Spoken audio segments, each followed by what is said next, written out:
அத்தியாயம் 1. ஆடித்திருநாள்.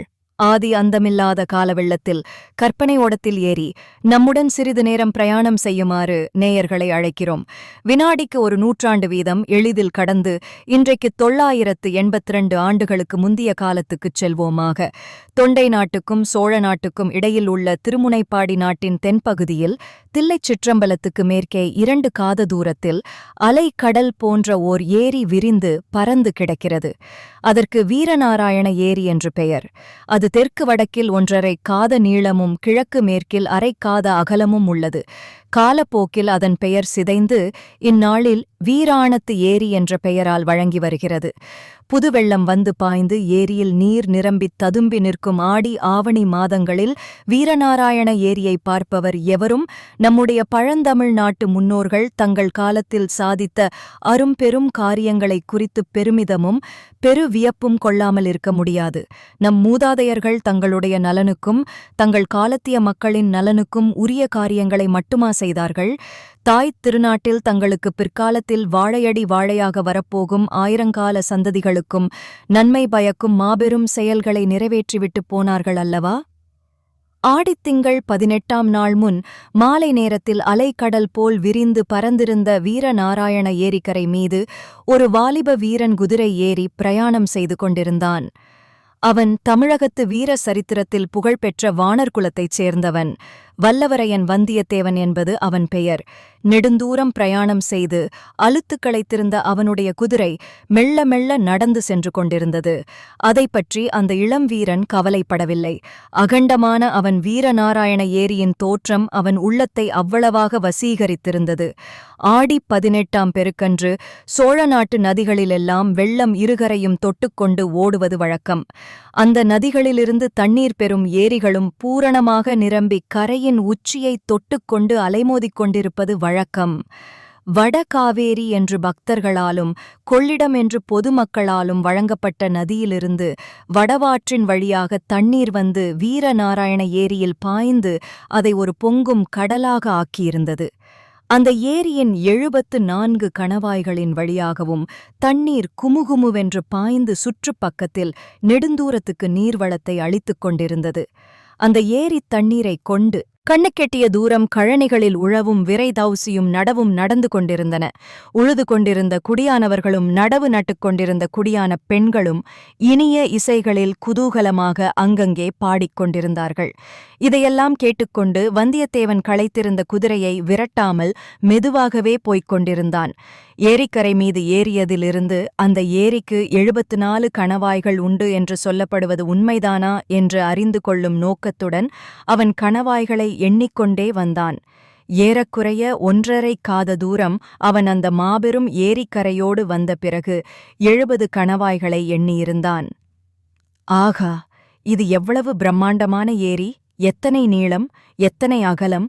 தொண்டை நாட்டில் பல்லவப் பேரரசர்களின் காலத்தில் அமைத்த ஏரிகளையெல்லாம் இந்த ஏரிக்கு முன்னால் சிறிய குளங்குட்டைகள் என்றே சொல்லத் தோன்றுமல்லவா? வட காவேரியில் வீணாகச் சென்று கடலில் விழும் தண்ணீரை பயன்படுத்துவதற்காக மதுரை கொண்ட பராந்தகரின் புதல்வர் இளவரசர் இராஜாதித்தர் இந்த கடல் போன்ற ஏரியை அமைக்க வேண்டுமென்று எண்ணினாரே. எண்ணி அதை செயலிலும் நிறைவேற்றினாரே. அவர் எப்பேற்பட்ட அறிவாளியாயிருந்திருக்க வேண்டும்! வீர பௌருஷத்திலேதான் அவருக்கு இணை வேறு யார்? தக்கோலத்தில் நடந்த போரில் தாமே முன்னணியில் யானை மீது ஏறிச் சென்று போராடினார் அல்லவா? போராடி பகைவர்களின் வேலை மார்பிலே தாங்கிக் கொண்டு உயிர் நீத்தாரல்லவா? அதனால் யானை மேல் துஞ்சிய தேவர் எனப் பெயர் பெற்று வீர சொர்க்கமடைந்தார் அல்லவா? இந்தச் சோழ குலத்து மன்னர்களே அதிசயமானவர்கள்தான். அவர்கள் வீரத்தில் எப்படியோ அப்படியே அறத்திலும் மிக்கவர்கள். அறத்தில் எப்படியோ அப்படியே தெய்வ பக்தியில் சிறந்தவர்கள். அத்தகைய சோழகுல மன்னர்களுடன் நட்புரிமை கொள்ளும் பேறு தனக்கு கிடைத்திருப்பது பற்றி நினைக்க நினைக்க வந்தியத்தேவனுடைய தோள்கள் பூரித்தன. மேற்கு திசையிலிருந்து விற்றென்று அடித்த காற்றினால் வீரநாராயண ஏரி தண்ணீர் அலைமோதிக் கொண்டு கரையை தாக்கியது போல் அவனுடைய உள்ளமும் பெருமிதத்தினால் பொங்கித் ததும்பிற்று. இப்படியெல்லாம் எண்ணிக்கொண்டு வீரநாராயண ஏரிக்கரையின் தென்கோடிக்கு வந்தியத்தேவன் வந்து சேர்ந்தான். அங்கே வட காவேரியிலிருந்து பிரிந்து வந்த வடவாறு ஏரியில் வந்து சேரும் காட்சியைக் கண்டான். ஏரிக்கரையிலிருந்து சிறிது தூரம் வரையில் ஏரியின் உட்புறம் படுகையாக அமைந்திருந்தது. வெள்ளம் வந்து மோதும்போது கரைக்குச் சேதம் உண்டாகாமல் இருக்கும் பொருட்டு அந்த படுகையில் கருவேல மரங்களையும் விளாமரங்களையும் நட்டு வளர்த்திருந்தார்கள். கரையோரமாக நாணல் அடர்த்தியாக வளர்ந்திருந்தது. தென்மேற்கு திசையிலிருந்து இருபுறமும் மர வரிசையுடன் வடவாற்றின் வெள்ளம் வந்து ஏரியில் கலக்கும் காட்சி சற்று தூரத்திலிருந்து பார்க்கும்போது அழகிய வர்ணக்கோலம் போட்டது போல் காணப்பட்டது. இந்த மனோகரமான தோற்றத்தின் இனிமையையும் குதூகலத்தையும் அதிகப்படுத்தும்படியான இன்னும் சில காட்சிகளை வந்தியத்தேவன் அங்கே கண்டான். அன்று 18ஆம் பெருக்குத் திருநாள் அல்லவா? பக்கத்து கிராமங்களிலிருந்து தந்த நிறத் தென்னங்குருத்துகளால் சப்பரங்கள் கட்டி இழுத்துக்கொண்டு கும்பல் கும்பலாக மக்கள் அங்கே வந்து கொண்டிருந்தார்கள். ஆண்களும் பெண்களும் குழந்தைகளும் சில வயோதிகர்களும் கூட புதிய ஆடைகள் அணிந்து விதவிதமான அலங்காரங்கள் செய்து கொண்டு வந்திருந்தார்கள். பெண்களின் கூந்தல்களை தாழம்பூ, செவந்திப்பூ, மல்லிகை, முல்லை, இருவாட்சி, செண்பகம் முதலிய மலர்கள் கொத்து கொத்தாய் அலங்கரித்தன. கூட்டாஞ்சோறும் சித்திரான்னமும் எடுத்துக்கொண்டு பலர் குடும்பம் குடும்பமாக வந்திருந்தார்கள். சிலர் ஏரிக்கரையில் தண்ணீர் ஓரமாக நின்று கொண்டு சித்திரான்னம் முதலியவற்றை கமுகு மட்டைகளில் போட்டுக்கொண்டு உண்டார்கள். இன்னும் சில தைரியசாலிகள் சிறிது தூரம் தண்ணீரில் நடந்து சென்று வடவாற்றங்கரையை அடைந்து அங்கு நின்றபடி சாப்பிட்டார்கள். குழந்தைகள் சிலர் சாப்பிட்ட கமுகு மட்டைகளை கணவாய்களின் ஓரமாய் எரிய அந்த மட்டைகள் கணவாய்களின் வழியாக ஏரிக்கரைக்கு வெளியே விழுந்தடித்து ஓடி வருவதைக் கண்டு கைகொட்டிச் சிரித்தார்கள். ஆடவர்களில் சில வம்புக்காரர்கள் தங்கள் காதலிகளின் கூந்தல்களில் சூடியிருந்த மலர்களை அவர்கள் அறியாமல் எடுத்து கணவாய் ஓரத்தில் விட்டு ஏரிக்கரைக்கு மறுபக்கத்தில் அவை ஓடி வருவதைக் கண்டு மகிழ்ந்தார்கள். இதையெல்லாம் பார்த்துக்கொண்டு சிறிது நேரம் வல்லவரையன் அங்கேயே நின்று கொண்டிருந்தான். அங்கு நின்ற பெண்களில் இனிய குரலையுடைய சிலர் பாடுவதையும் காது கொடுத்து கேட்டான். அவர்கள் ஓடப்பாட்டும் வெள்ளப்பாட்டும் கும்மியும் சிந்தும் பாடினார்கள். வடவாறு பொங்கி வருது வந்து பாருங்கள் பள்ளியரே, வெள்ளாறு விரைந்து வருது வேடிக்கை பாருங்கள் தோழியரே, காவேரி புரண்டு வருது காணவாருங்கள் பாங்கியரே என்பன போன்ற வெள்ளப்பாட்டுக்கள் வந்தியத்தேவன் செவிகளில் இன்ப வெள்ளமாக பாய்ந்தன. வேறு சிலர் சோழகுல மன்னர்களின் வீரப்புகழை கூறும் பாடல்களை பாடினார்கள். 32 போர்களில் ஈடுபட்டு உடம்பில் 96 காயங்களை ஆபரணங்களாக பூண்டிருந்த விஜயாலய சோழனின் வீரத்தை சில பெண்கள் பாடினார்கள். அவனுடைய மகன் ஆதித்த சோழனுடைய வீரத்தை போற்றி அவன் காவேரி நதி உற்பத்தியாகுமிடத்திலிருந்து கடலில் சேரும் இடம் வரையில் 64 சிவாலயங்கள் எடுப்பித்ததை ஒரு பெண் அழகிய பாட்டாக பாடினாள். ஆதித்தனுடைய மகன் பராந்தக சோழ மகாராஜன் பாண்டியர்களையும் பல்லவர்களையும் சேரர்களையும் வென்று ஈழத்துக்கு படை அனுப்பி வெற்றிக்கொடி நாட்டிய மெய்க்கீர்த்தியை இன்னொரு பெண் உற்சாகம் ததும்ப பாடினாள். ஒவ்வொருத்தியும் பாடியபோது அவளைச் சுற்றிலும் பலர் நின்று கேட்டார்கள். அவ்வப்போது ஆ ஆ என்று கோஷித்து தங்கள் மகிழ்ச்சியை தெரிவித்துக் கொண்டார்கள். குதிரை மீது இருந்தபடியே அவர்களுடைய பாடல்களை கேட்டுக்கொண்டிருந்த வந்தியத்தேவனை ஒரு மூதாட்டி கவனித்தாள். தம்பி, வெகு தூரம் வந்தாய் போலிருக்கிறது, களைத்திருக்கிறாய். குதிரை மீதிருந்து இறங்கி வந்து கொஞ்சம் கூட்டாஞ்சோறு சாப்பிடு என்றாள். உடனே பல இளநங்கைகள் நம் வாலிபப் பிரயாணியை பார்த்தார்கள். அவனுடைய தோற்றத்தை குறித்து தங்களுக்குள் இரகசியமாய் பேசிக்கொண்டு கலகலவென்று சிரித்தார்கள். வந்தியத்தேவனை ஒரு பக்கம் வெட்கமும் இன்னொரு புறம் குதூகலமும் பிடுங்கித் தின்றன. அந்த மூதாட்டி சொற்படி இறங்கிச் சென்று அவள் தரும் உணவைச் சாப்பிடலாமா என்று ஒரு கணம் சிந்தித்தான். அப்படிச் சென்றால் அங்கே நின்ற இளமங்கைமார்கள் பலரும் அவனைச் சூழ்ந்து கொண்டு பரிகசித்துச் சிரிப்பார்கள் என்பது நிச்சயம். அதனால் என்ன, அத்தனை அழகிய பெண்களை ஒரே இடத்தில் காண்பது சுலபமான காரியமா? அவர்கள் தன்னை பரிகசித்துச் சிரித்தாலும் அந்த ஒலி தேவகானமாகவே இருக்கும். வந்தியத்தேவனின் யௌவனக் கண்களுக்கு அந்த ஏரிக்கரையில் நின்ற நங்கைகள் எல்லாரும் அரம்பைகளாகவும் மேனகைகளாகவுமே தோன்றினார்கள்.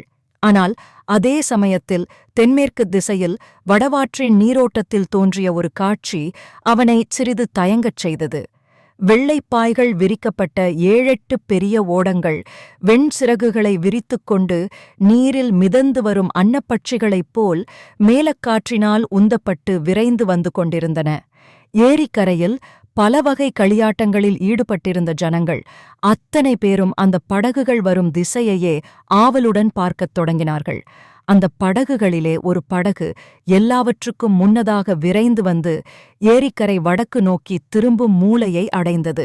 அந்த படகில் கூரிய பிரகாசமான வேல்களை ஏந்திய ஆஜானுபாகுவான வீரர்கள் பலர் இருந்தார்கள். அவர்களில் சிலர் ஏரிக்கரையில் குதித்திறங்கி அங்கே இருந்த ஜனங்களை பார்த்து, "போங்கள், போங்கள்" என்று விரட்டினார்கள். அவர்கள் அதிகமாக விரட்டுவதற்கு இடம் வையாமல் ஜனங்களும் அவரவர்களுடைய பாத்திரங்கள் முதலியவற்றை எடுத்துக்கொண்டு விரைந்து கரையேறத் தொடங்கினார்கள். வந்தியத்தேவனுக்கு இது ஒன்றும் விளங்கவில்லை. இந்த வீரர்கள் யார்? பின்னால் வரும் பாய் விரித்த படகுகளில் யார் வருகிறார்கள்? எங்கிருந்து வருகிறார்கள்? ஒருவேளை அரச குடும்பத்தைச் சேர்ந்தவர்களாயிருப்பார்களோ? ஏரிக்கரையில் கையிலே கோல் பிடித்து நின்ற பெரியவர் ஒருவரை வல்லவரையன் அணுகினான். "ஐயா, இந்த வீரர்கள் யாரைச் சேர்ந்தவர்கள்? அதோ பின்னால் வரும் அன்னக்கூட்டம் போன்ற ஓடங்கள் யாருடையவை? எதற்காக இவ்வீரர்கள் மக்களை விரட்டுகிறார்கள்? மக்களும் எதற்காக விரைகிறார்கள்?" என்று கேள்விகளை அடுக்கினான். "தம்பி, உனக்குத் தெரியவில்லையா என்ன? அதோ அந்த படகுகளின் நடுப்படகில் ஒரு கொடி பறக்கிறதே, அதில் என்ன எழுதியிருக்கிறது பார்" என்றார் பெரியவர். "பனைமரம் போல் தோன்றுகிறது." "பனைமரந்தான். பனைமரக் கொடி பழுவேட்டரையர் கொடி என்று உனக்குத் தெரியாதா? மகாவீரர் பழுவேட்டரையரா வருகிறார்?"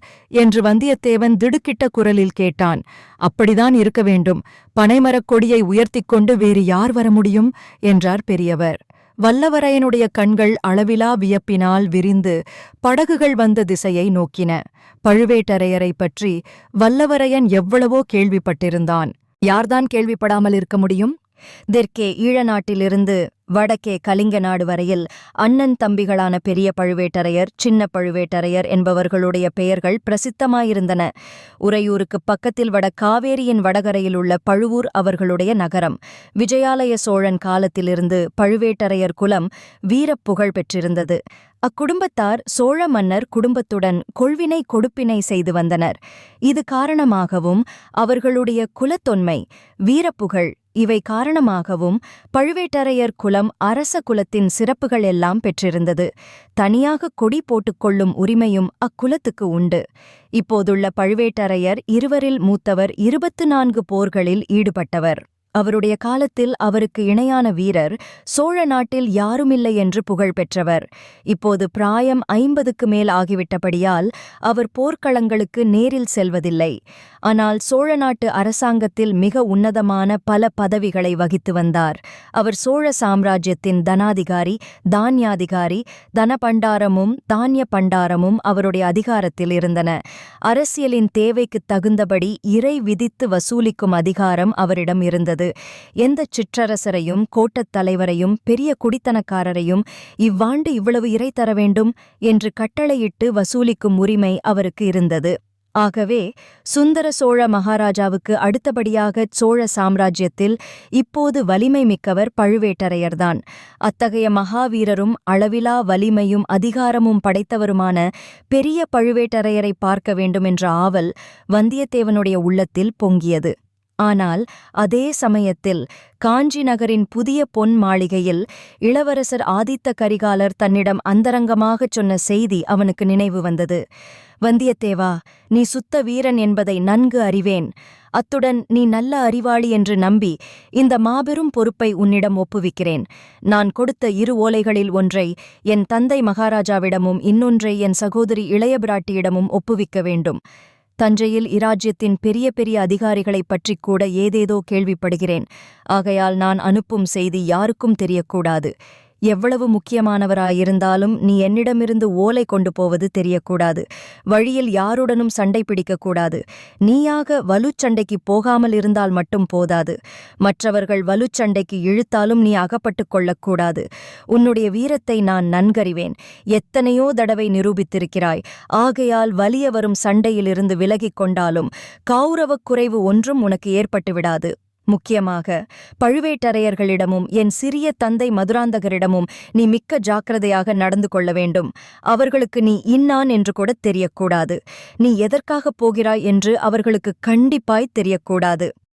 சோழ சாம்ராஜ்யத்தின் பட்டத்துக்குரிய இளவரசரும் வடதிசைச் சைன்யத்தின் மகாதண்ட நாயகருமான ஆதித்த கரிகாலர் இவ்விதம் சொல்லியிருந்தார். மேலும் வந்தியத்தேவன் நடந்து கொள்ள வேண்டிய விதங்களைப் பற்றியும் படித்துப் கூறியிருந்தார். இவையெல்லாம் நினைவு வரவே பழுவேட்டரையரை பார்க்க வேண்டும் என்ற ஆவலை வல்லவரையன் அடக்கிக் கொண்டான்.